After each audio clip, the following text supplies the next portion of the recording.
সোজা আঙ্গুলে না ঘি উঠবো না, আঙ্গুলটা একটু বেঁকাইতে হইব। আমি বুঝতে পারছি। এই যে রুনা, অনেক সহ্য করছি। বুঝলাম না। আর না, অনেক সহ্য করছি। আম্মা তুমি কি দাঁড়া দাঁড়া তামাশা দেখবা না কিছু বলবা? আম্মা দাঁড়ায় তামাশাই দেখবে। ঢুকছি পারে তো তুই রীতিমতো আমার অপমান করতেছিস, আমি কিচ্ছু বলতেছি না, কিন্তু তুই আমার শাশুড়িকে অপমান করার কোনো অধিকার তোর নাই। কারণ সেই অধিকার আমি তোকে কেন, আমার মাকে পর্যন্ত দিই নাই। কারণ উনি একজন মুরব্বী মানুষ আর তোর মার বয়সী। আমার নাইলে মা না, ঠিক আছে আমি মানলাম। একদম মুখ সামলায় কথা বলবে। তোর সাথে কি মুখ সামলায় ঠিকই তো কথা আছে, বলবো? তুই আর শাশুড়িকে কি লেগে হাত দিছিস? আমার দুই বোনের মুখে তর্কাতর্কি করছিস, ঠিক আছে, তুই ওর সামনে ওর শাশুড়িকে হাত দিবি আর ও কি তোরে চুমা দিব? থাক হ্যাঁ। মা, আর তোমার ছাপাই গাইতে হইব না, বহুত ছাপাই গাইছ। মা এখানে না যেই টাকা আছে আশা করি তোমার ঋণ দেওয়া শেষ হয়ে যাবে, আর বাদ বাকি টাকা না তোমার কাছে রাইখা দিও। আর কখনো যদি তোমার টাকা পয়সার প্রয়োজন হয়, যদি মনে করো যে এই টাকা দিয়ে তোমার ঋণ শেষ হবে না, তাহলে শুধু এই অবাগিরে একবার জানাইও, আমি তোমার কাছে টাকা পাঠাই দেবো। কিন্তু এই আমার মুখটা না আর কোনো দিন তোমার দরজার সামনেও আসবে না, তোমার চেহারার সামনেও আসবে না, কোনো দিন দেখতে হবে না। আর শোন, তোকে একটা কথা বলি, আগেও যেমন রইছস এখনও তেমনই আসস। আমি আমার শাশুড়ি গরিব বেশি আইসি দেখে তোরা আমারে মানুষ মনে করস নাই, হ্যাঁ? আমাদেরকে গরিব ফকিন্নি এটা সেটা কত কিছু বইলে অপমান করছস। কিন্তু শোন, আমি আর আমার হাজবেন্ড গ্রামের বাড়িতে যাই ইনকাম করি না, প্রতি মাসে আমরা দুই স্বামী স্ত্রী মিলা 50 লাখ টাকা ইনকাম করি।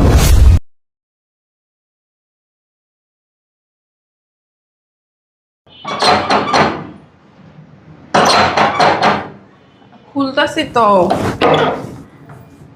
আয় ভিতরে আয়। বুঝলাম না আম্মা, এত জরুরি ফোন দিলা কি লিগা? দরকার আছে বল। দরকার থাকলে কি সবসময় আসা যায়? বাসায় কাজ থাকে না? সারাদিন কি কাজই করস? মার দিকে একটু খেয়ালও রাখোস না, খবরও লস না। কেন, তোমার কি হয়েছে? মার কদিন ধরে শরীরটা ভালো না, কেমন যেন লাগতাছে। আর একটা কথা, তোর বাপে মরে যাওয়ার আগে কিছু ঋণ করে গেছিল, আবার এই বাড়িটাও বন্ধ করে রাখছে। ঋণের টাকা অনেক হয়ে দাঁড়াইছে, প্রায় 24-25 লাখ। আবার এই বাড়িটাও তো সুরাইতে হইব। এখন কিছু টাকা পয়সা দে, এই বাড়ি ঘর সুরাই। ও টাকা পয়সা আমি তো দিতেই চাই, তুমিই তো নেও না। দিতে চাস মানে? ওই হয়েছে কি আম্মা, ওই মার্কেটে যে দোকানগুলো আছে আর এই বাড়িটা, তারপর ওই যে আমাদের নিচে জায়গা আছে না, এগুলো তুমি আমার নামে লেখা দাও, আমি টাকা দিতেছি, কোনো সমস্যা নেই। কি কস তোর নামে লিখে দিম? তোর আর এক বোন আছে না, ওরে দিতে হইব না? বুঝলাম না, আরেক বোন আসছে মানে? হ্যাঁ, তুমি না তারা ত্যায্য করে দিছো, সে আবার আসে কই থিকা? যতই তেজ্য করে দিও তো তোর বোন নিজের রক্তরে তার অস্বীকার করতে পারবো না, আর এটা ওর পাপ পরে দিতে হইব। ও কোনো প্রাপ্য না, আর তুমি ওরে কিচ্ছুই দেবা না, আমি বলে দিলাম। তুই কই লইব নাকি? তো তুমি যদি ওরেই দিবা তো ওরেই ডাকতা, আমার কেন ডাকছো? তোরা দুইজন আমার মাইয়া, তো ও দুইজনের মতেরও তো একটা ব্যাপার আছে, তাই না? ও মতের ব্যাপার আছে। শোনো আম্মা, আমি তো তাও এগুলো লেখে নিয়ে তোমার টাকা পয়সা দিতে পারবো, আর তোমার মেয়ে এমনি এমনি নিবে, টাকা পয়সা আর দিবে না। দিবে করতে, ও তো আর সামর্থ্য নাই। একদম রাইট কথা বলছো, সামর্থ্য থাকবে সানা দিব, ফকিরনি দিয়া নুন আনতে পান্তা ফুরায়, সে আবার তোমারে কিভাবে টাকা পয়সা দিব? তো আমি বলতেছি তুমি এগুলো সব আমার নামে লিখে দাও, আমি তোমার টাকা দিতেছি। তোর একারা দিলে তো হইব না, ওর লগে অন্যায় করা হইব, ওরেও দিতে হইব। তোর আব্বাই কয়ে গেছে দুই মাইয়ারে একদম সমান ভাগে ভাগ করে দিতে। তুমি কি আমার অপমান করতে ডাকছো? তোর হ্যাঁ? তোর ভাগে যেটা পরে টাকা, এই টাকাগুলো তুই দে, বাকি টাকা আমি ম্যানেজ করবো। শোনো আম্মা, তুমি যদি এগুলো আমার নামে লেখা দাও তো এই বাড়ি বন্ধকের টাকাও আমি দিব, কোনো সমস্যা নেই। কা তুমি আমার নামে লেখা দাও, আমি সব টাকা পয়সা সব শোধ করে দিব। এইটাও কি সম্ভব? মানুষ শুনলে কি কইব? ও মাইনসে শুনলে কি কইব? যে মেয়ে তোমাদের মুখে চুনকালি মাইখা আর একটা ফকিরের হাত ধরে পলাই গেছে গা, তখন তোমাদের মান সম্মান কি ছিল? মানুষই কি খারাপ বলে না তখন? এখন যদি তুমি এক মেয়ের নামে সব সম্পত্তি লিখে দাও, মানুষই কি বলবো না? আর তখন মানুষই কি বলছিল যে সিসি করছিল, মুখে থু মারছিল, তখন খুব ভালো লাগছে নাকি? হ্যাঁ শোনো আম্মা, তুমি যদি তোমার মেয়ের কথা এত চিন্তা করবা, তোমার মেয়ের জন্য তোমার যত এতই দরদ এতই মায়া, তো তুমি আমারে কেন ডাকছো? আমাদের সোসাইটির কথা চিন্তা করলো না। আর তুমি কি বলতেছো? তোমার মেয়েরে তুমি সম্পত্তি লেখা দিবা, তোমার মেয়ের জন্য তোমার খুব মায়া, এই তোমার মেয়ের কারণে না আমার বাপটা মারা গেছে। তোমার মেয়ে যখন এই ফকিরের হাত ধরে পলাই গেছে তখনই কিন্তু আমার বাপে স্ট্রোক করে মারা গেছে। আমার বাপটা আরো কিছুদিন বাঁচতো, শুধু তোমার মেয়ের কারণেই বাঁচে নাইকা। তুমি যদি আমার বাপটার ভালোবাসতা না তাহলে তোমার মেয়ের কথা চিন্তা করতা না, তুমি আমার কথাই চিন্তা করতা। তোর আব্বাই মইরা যাওয়ার আগে কইয়া গেছে আমি যেন কাউরে না ঠকাই। যাই হোক, তুই এত চিল্লাচিল্লি করিস না, আমি যতদিন বাঁচি অতদিন খাই, পরেরটা পরে তোরা বই উজ্জ্বল হইস। কি পরেটা পরে বুঝালিস বুঝলাম না। তুমি আমার ডাকছো কিসের জন্য? কিসের জন্য ডাকছো? ডাকছি কিছু টাকা পয়সা দিবি, বাড়িঘর সুড়ামো, তোর বাপের ঋণ দিমু, নিজে একটু চিকিৎসা করাবো। তোর লগে তো কত সোয়ানি যায় না। ও বাবা, বাড়ি ঘর ছুটানোর টাকা আমি দিব, কিন্তু বাড়িটা তুমি আমার নামে লেখা দিতে খুব আপত্তি করতেছো। তোমার মেয়ের দিতে হইব, নইলে মানুষে কি বলবো? ও মা, আমি টাকা দিব তাতে মানুষে কিছু বলবো না নাকি? হ্যাঁ, তোর কি একটু তোর বোনের লগে টান লাগে না, মায়া লাগে না? আমার বোন, আমার যদি বোনই হতো না তাহলে ভালো জায়গায় যাইতো, ফকিনের হাত ধরা যাইতো না, বুঝতে পারছো? চিল্লাচিল্লি করিস না। আমি কি করবি ক? দেখ তো কে এসে। তুমি যা দাও গা। আমার শরীরটা ভালো লাগে না, যা যা। যাইতাছি। কি তেজ, একদম চাষাগো মতো হইছে। আরে খুলতেছি। আরে রুনা, ভালো আছিস বোন? কাকে চাই? কে আপনি? আমি তোর বোন। শোনেন, এবার সে কোনো ভিক্ষা ঠিকা দেওয়া হয় না এবং কি দান সদগাও করা হয় না। বের হন। আর শোন আম্মা, আসেন আসেন আসেন। বুঝলাম না, ফকির টকির ঘরের ভিতর ঠেলা ঢুকে যেতেছেন, বুঝলাম না কিছু। ফকির না, আমি তোর বোন, তুই চিনস না আমারে? আমার জানা মতে আমার কোনো বোন নাই। কি বলতেছস? এ আম্মা কো, শুনলাম আম্মা নাকি অনেক অসুস্থ, এই জন্য আর থাকতে পারলাম না, চলে আইছি। কে আম্মা? আম্মা। কিসের আম্মা? আমার মা। কার মা? আমার মা। এদিকে আসেন, এদিকে আসেন। এটা আমার শাশুড়ি, সালাম দে। লেবাস দেখলেই বোঝা যায় যে কি, দেখা যায় কাজের বুয়ার মতো। রুনা। কি একটা ফকিনের মতো কাপড় পরে আসছে। ছোট লোক এর থেকে আর ভালো কাপড় কোথা থেকেই বা পাবে? মুখ সামলায় কথা বল, তোর মা ওই হয়। কি? তোর মা ওই হয়। কি ওই? মা ওই। মা ওই? আমার তো বোনই নাই, মা হয়ে আসবে কোত্থেকে? আর আমার বোন যদি থাকতো না, তা আমার বোন ভালো একটা পরিস্থিতি থাকতো, আমার বোন ভালো জায়গায় বিয়ে হতো, আমার বোনের কোনো ফকিন্নি ওকিন্নির কাছে বিয়ে দিত না আমার বাপ মা। আম্মা, আম্মা চলেন। আম্মা, এই যে এদিকে আসেন। আম্মা। আমার খবর আছে, আম্মা আমার না জিজ্ঞেস করে ফকিনি মকিনি রে বাসার ভিতরে ঢুকাইছে, আমার খবর আছে। আম্মা, তুমি ভালো আছো? তোমার কি হয়েছে? তুমি নাকি অসুস্থ? তুই তুই আসছিস কেন বসে? চল। ওই বাসায় ঢুকছে কেমন রুনা? এটা তুমি কেন আমাকে জিজ্ঞেস করতেছো? তোমার মেয়ে এ বাসায় কিভাবে আসলো তুমি যদি খবর না দাও? শোনো মা, নাটক করো না আমার সামনে, বুঝতে পারছো? আম্মা খবর দেয় নাই তো আমারে? আমার কোনো মেয়ে নাই, আমার একটা মাত্র মেয়ে রুনা, আর কেউ নাই। মা, আর কতদিন রাগ করে থাকবা আমার লগে বলো?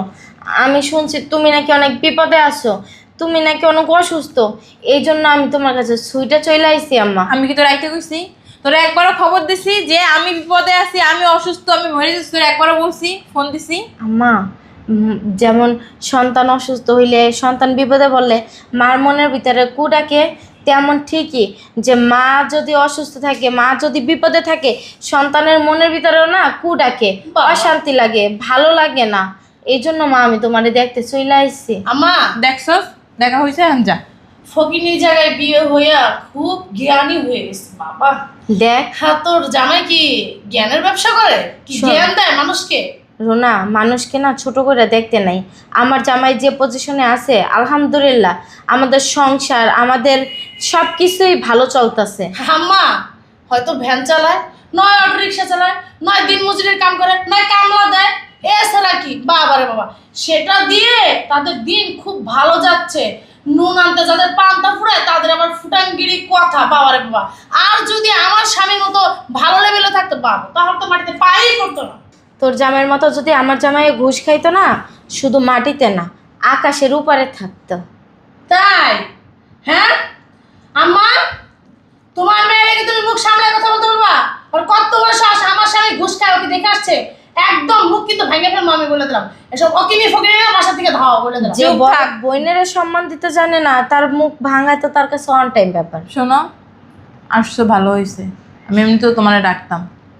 যাই হোক, দুই বোনের সামনাসামনি আসছো, আমি কথাটা তাইলে বলি। কিসের বোন? কার বোন? আমার কোনো বোন নাই। তোমার বাবা মারা যাওয়ার সময় অনেক টাকা ঋণ কইরা মারা গেছে, তারপরে বাসাটাও বন্ধক রাখছে।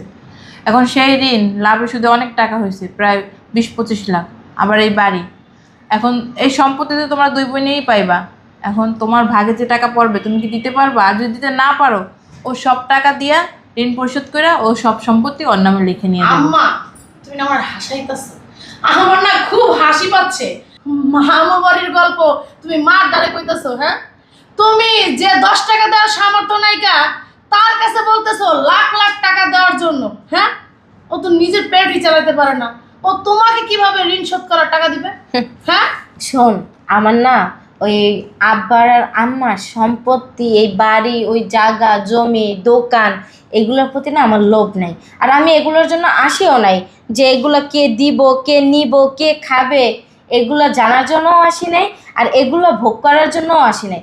আসছে শুধু মা অসুস্থ, এই কথা শুনে আমি চলে আসছি। হইছে হইছে, ডায়লগ দেওয়া শেষ হইছে। কি হইছে? তুমি এই জন্য আসো না? আমি কি বুঝি না ফকিরেরা কি জন্য আসছে? হ্যাঁ, নিজে বলতে না পারলে শাশুড়িরা সাথে করে নিয়ে আসছে, শাশুড়ির দিয়া বলাবে। আর শাশুড়ি না বলতে পারলে আপনি বলবেন যে মা আমার সম্পত্তি আমাকে বুঝাইয়া দেন। মা ও কি বললো না বললো ও কথা আমার কানে যায় না, কিন্তু একটা কথা কি জানো মা, হ্যাঁ আমি মানি তোমাকে মুখে চুনকালি দিয়ে আমি গেছি, ঠিক আছে আমি মানি আমি অপরাধী, আমি অন্যায় করছি, আমার জন্য আব্বা স্ট্রোক করছে, আব্বা মারা গেছে, সবই আমার দোষ, আমি সবই মানি। কিন্তু আমাদের ফ্যামিলিটা কিন্তু এমন ছিল না। বাসায় যদি একটা কুকুরও আসতো না, কুকুরটারও কিছু খাইতে দিত, বা খাইতে না দিত একটা লাথি পর্যন্ত দিত।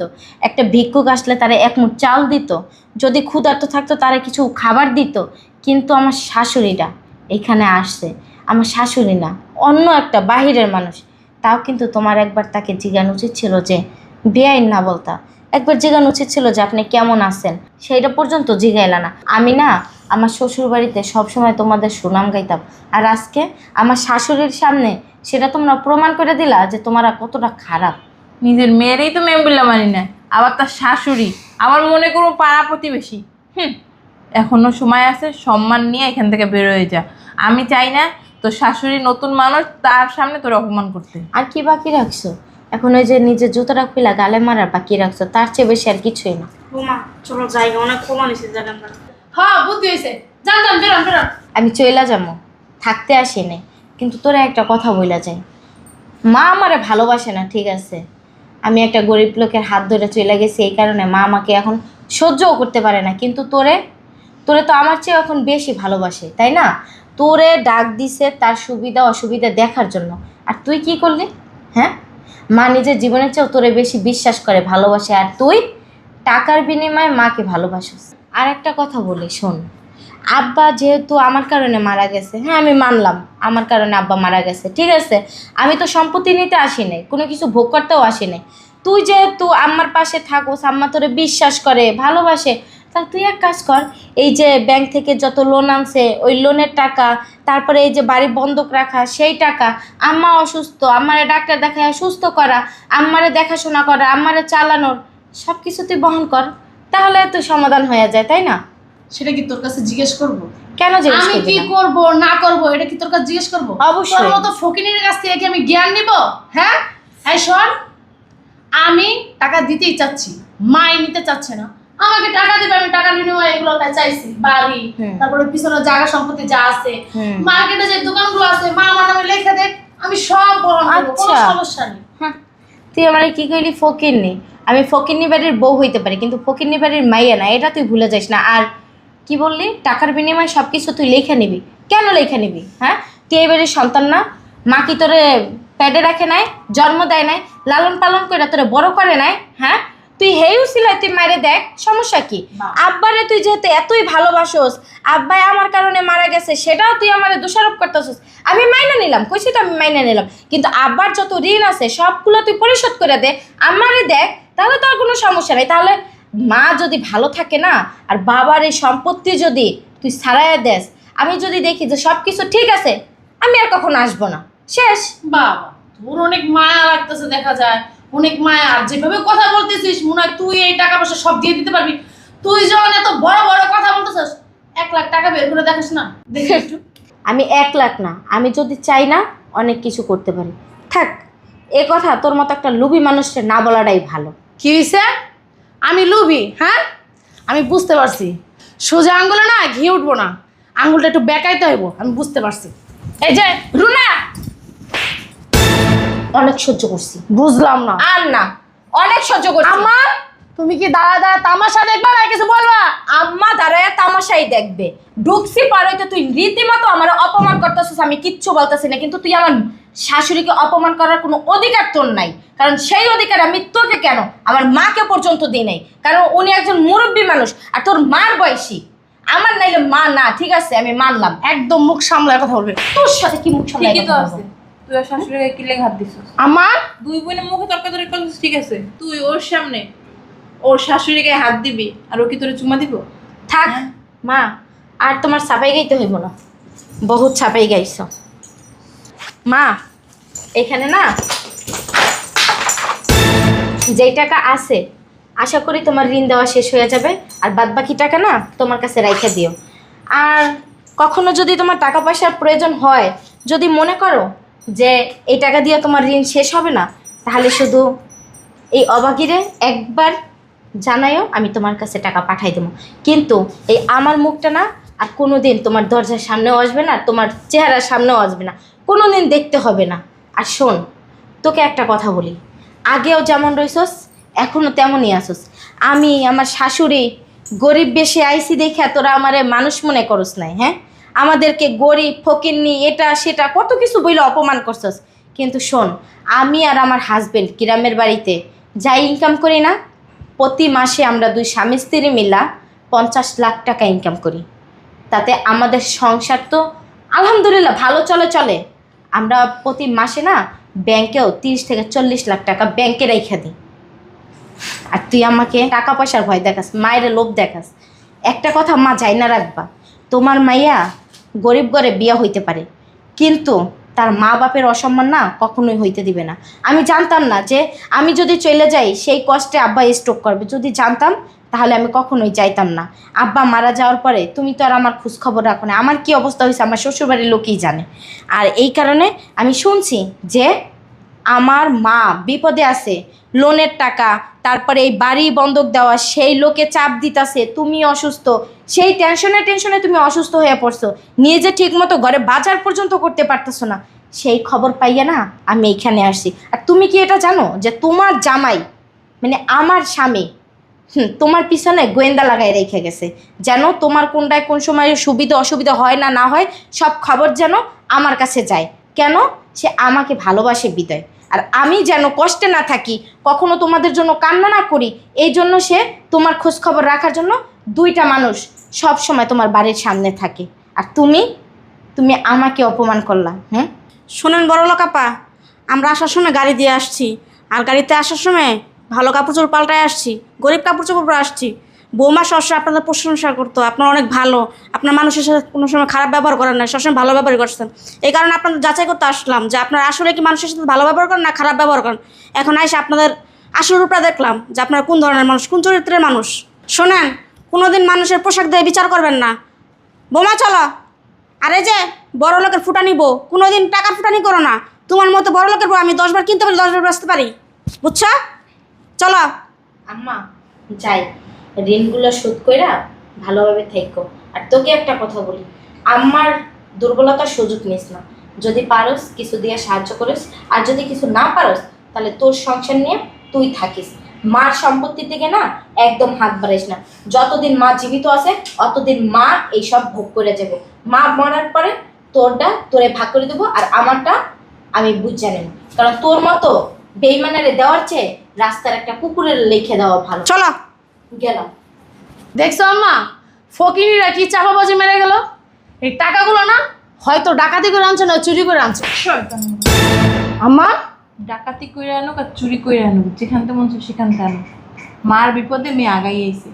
আর তুই তুই কি করছিলি? তুই সম্পত্তি সবকিছু লিখে নিবি, তার বিনিময়ে টাকা দিবি। হ্যাঁ, তোর মতো মাইয়া না আমার দরকার নেই। বেরো বেরো, শয়তানের বাচ্চা। আর কখনো ডাকবা না আমারে। সত্যি আমি আমার বড় মেয়ের উপর অনেক অন্যায় অত্যাচার করছি, অনেক খারাপ করছি। না বুঝা না শুই না ওরা অনেক অপমান করছে।